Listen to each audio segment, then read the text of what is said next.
Bon matin en ce lundi avec l'équipe des bons conseils. J'ai avec moi Bernard Paquet, mais avec nous, parce que Jay est là aussi. Ça, t'es pas tout seul, là, quand même. Oui, on a Bernard avec nous qui va nous parler du pourquoi, du comment, du qui suis-je, de où vais-je. Oui, on se transforme en cours de philo, finalement. Ouais, ben là, on va dans l'abstrait beaucoup. On va parler du pourquoi des finances. Parce que pourquoi, c'est un grand mot, là. Oui. Je voulais attirer l'attention des gens en faisant d'autres grandes questions existentielles.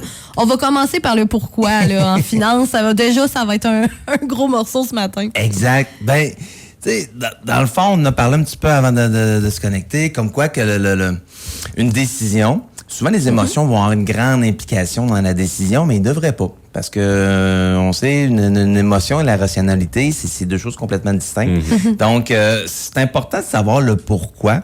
Puis plus la stratégie ou le plan est complexe, puis demande que ce soit des investissements ou des plusieurs étapes, ben plus c'est important de valider aussi notre pourquoi.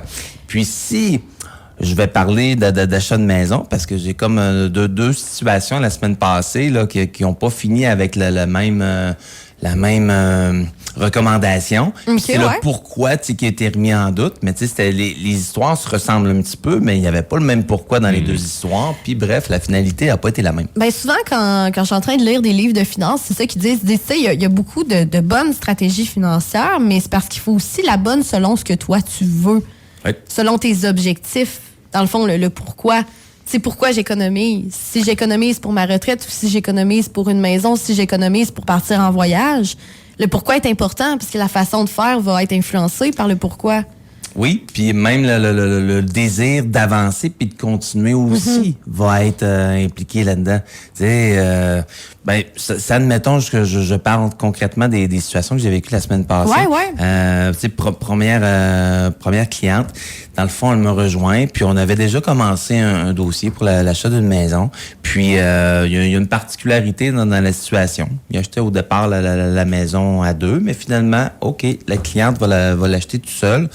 Puis là, bien sûr, ça complexifie certaines affaires, fait que ça engendre des stratégies. Puis nous, on est là, pas pour trouver la raison, on est là, nous, pour trouver le comment. Fait que bref, on met en branle des comment, on met des stratégies en place, j'explique quelques hypothèses puis quelques solutions qu'on peut arriver à la solution. Puis, elle, c'était quand même assez simple. Elle avait quand même un très bon pourquoi. C'est qu'elle rejette la maison où elle a aussi son commerce. Okay, donc, si la maison, ce n'est pas elle qui la jette, et quelqu'un d'autre la reprend, ben elle perd son commerce.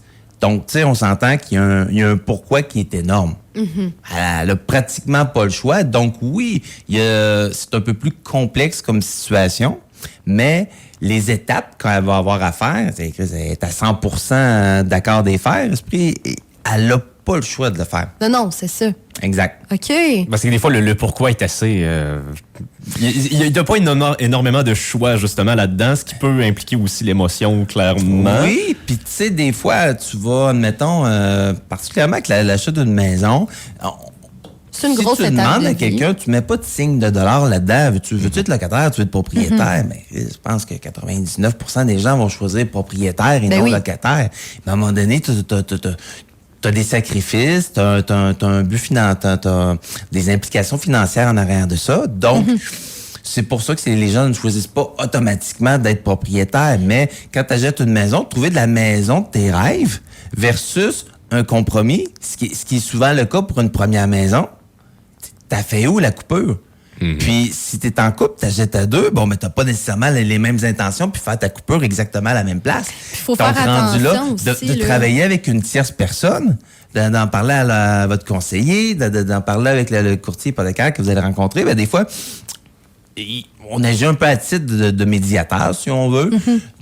Avec une tierce personne dans la maison, s'il y en a un qui porte un peu plus les culottes ou qu'il y en a un qui porte les culottes, ben c'est l'autre qui a décidé quelle culotte qu'elle allait mettre, ben rendu là, c'est un peu plus neutre. J'aime la manière que tu l'as dit. Non, mais tu sais, dans un sens, c'est pas mal que je trouvais drôle. Tu sais, selon les décisions qu'on va prendre qui sont à la fois financières et émotionnelles, ben ça peut avoir des répercussions dans le temps. Si on fait trop de compromis par rapport à l'autre personne, si on achète à deux, puis l'autre personne achète une maison en campagne, puis nous autres, on veut rien savoir des vaches puis des poules, ben, t'as de bien qu'à un moment donné, au bout de quelques années, la personne va dire, ben, gars, oui. moi, j'ai fait tous ces compromis-là pour toi, puis je sens pas que la balance me revient, fait que je redéménage en ville, puis Exact. si l'erreur, là, tu sais. S'il y en a un qui est pas assez impliqué ou qu'il y en a un qui fait trop de compromis, ben, à un moment donné, à force de faire des compromis, ça se peut que ça devienne un irritant. Un irritant, mais c'est avec du temps, puis une perduration dans le temps, ben ça se peut que ça vire en séparation aussi. Puis ça aussi, ça va apporter d'autres irritants. Ouais, puis d'autres conséquences financières. D'autres conséquences financières. D'autres why éventuels, d'autres pourquoi, mais on n'est pas rendu là. Ouais. Puis l'autre situation, tu sais, qui pouvait ressembler un peu, qui avait un côté plus complexe, tu sais, le problème est un problème en réalité qui était temporaire, où ils étaient, dans le fond, un des deux dans le couple avait une restriction physique, donc il avait besoin absolument d'un monde personne. Puis, dans le fond, s'abrêtait à ce que le monde personne se répare. Puis là, on trouvait des solutions. J'étais dans le comment pareil, puis comment qu'on allait faire pour que ça fonctionne. Mais à un moment donné, il y avait une implication énorme. Puis là, tu sais, on jouait à la limite des capacités financières, puis même des stratégies de rendre à terme ces stratégies-là, c'était loin d'être à 100%. Fait que là, à un moment donné, si t'as un why qui est énorme, c'est quelque chose. Mais si c'est juste un peu un coup de tête, ben à un moment donné, est-ce que tu vas vraiment être à l'aise avec tout ce que ça implique par la suite? Parce que c'est pas un attachement de 3 mois, là. Non, c'est ça. Quelque chose que tu signes sur du plus long terme. Oui, tu peux te revirer, mais en même temps, sur du court terme, les 5 premières années, tu as acheté quelque chose, tu la revends rapide, tu seras pas gagnant là-dedans. Là. Tu vas être perdant sur toute la ligne. C'est un peu comme, tu sais, j'ai une de mes amies qui me disait, je suis vraiment contente d'avoir ma maison, mais tu sais, ça fait quelques années maintenant, puis je me dis, Caroline, moi, mon but, c'était de beaucoup voyager jeune, mais là, tu sais, même si j'ai la capacité financière de le faire, tu sais, des fois, partir comme 3 semaines puis laisser la maison, c'est tannant un peu, tu sais. C'est... Tu sais, que t'as des animaux de compagnie à t'occuper, t'as la maison, c'est... Mettons que je voyais pas ça de même, finalement, puis qu'avoir su, j'aurais peut-être resté locataire un peu plus longtemps, quitte à mettre plus de sous de côté avant d'avoir la maison. D'en parler le beaucoup. pourquoi, des fois, ben c'est ça, là. D'en parler beaucoup, puis d'extrapoler un petit peu les situations qui peuvent arriver. On s'entend que ça peut être facilement euphorique. C'est un beau projet en temps, là, s'acheter une maison, là, s'acheter une maison, s'acheter un chalet. Puis tu sais, on parle d'un projet de maison là, mais admettons la prise de décision, que tu sois un travailleur autonome, que tu aies une grosse entreprise, à un moment donné, et puis plus l'entreprise est grosse, plus ça se fait en groupe. Il n'y a pas une décision qui se prend juste par le président, s'il n'a pas parlé au vice-président, puis ses co-actionnaires, pour dire, d'accord, voici vers où on veut s'en aller, puis rendu là, ils vont toutes aller visiter les situations puis les variables possibles. Ben, à plus petite échelle, nous, dans notre famille, on en gère une petite entreprise familiale, dans le fond. Là. Fait que, rendu là, c'est de s'en parler puis d'aller chercher les bons professionnels pour nous aider. Être certain, avant d'être trop engagé dans l'engrenage, puis qu'il y ait déjà des démarches de starter, assurez-vous d'aller voir les options possibles, puis sans remettre en doute le projet nécessairement, mais c'est de valider toutes les options possibles puis toutes les situations qui peuvent arriver aussi. Oui, puis au-delà du pourquoi le projet en tant que tel, ça peut être aussi pourquoi maintenant et non pas dans quelques mois. Oui. Ou pourquoi pas dans quelques mois et maintenant, tu sais. C'est dans Quand tout, tu parlais de compromis, là, des fois, il y en a qui veulent tellement avoir une maison qu'ils vont prendre la première qu'ils trouvent qui fit. Mais s'ils avaient attendu des fois 6 mois, ils auraient trouvé mieux, tu sais. Particulièrement là où il n'y a pas tant de maisons, tu sais, la situation évolue, la situation change. C'est pas la première fois dans la vie de l'économie qu'il y a une situation, qu'il y a peu de maisons disponibles. Il va en avoir trop à un moment donné aussi, puis ça va revenir complètement dans l'opposé.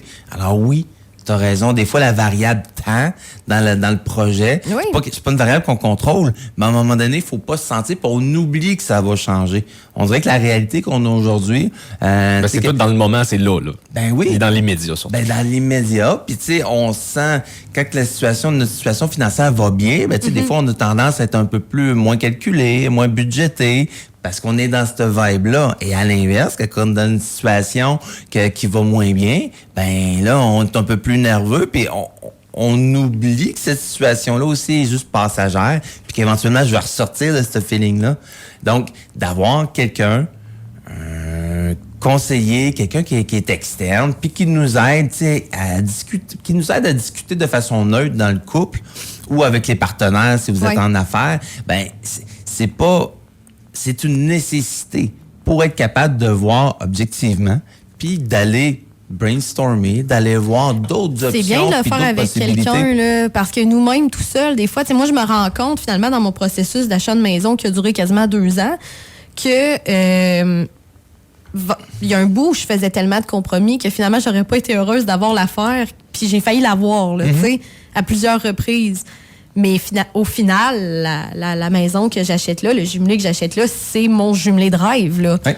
Tu sais, c'est le truc que j'ai même pas eu à faire aucun compromis, là. Il y a tout, là. Il y a toutes les cases qui sont cochées là-dedans, là. Mais avant, j'aurais fait je sais pas combien de compromis, là. Et pour reprendre un peu ton exemple, puis tu sais, c'est évolutif. Présentement, il répond, il coche toutes les cases. Mais éventuellement, il y a sûrement des trucs que tu cocheras plus.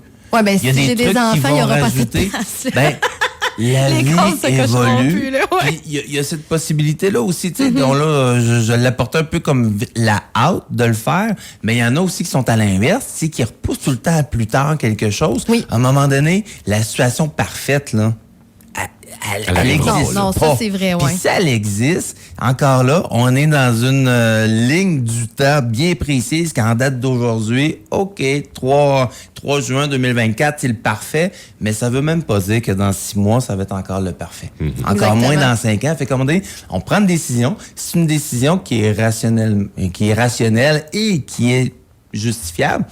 Tu peux pas le regretter. Rendu là, ça va évoluer, on la modifiera, mais c'est important de prendre des décisions rationnelles et non pas émotionnelles. C'est ça. Puis pour séparer les émotions du rationnel, ben c'est bien d'avoir un conseiller, c'est bien d'aller vous voir, poser nos questions de finances, être guidé d'une façon plus rationnelle, puis que tu nous dises comme, hey, c'est un beau projet, mais regarde ça, puis tu sais, pense à ça.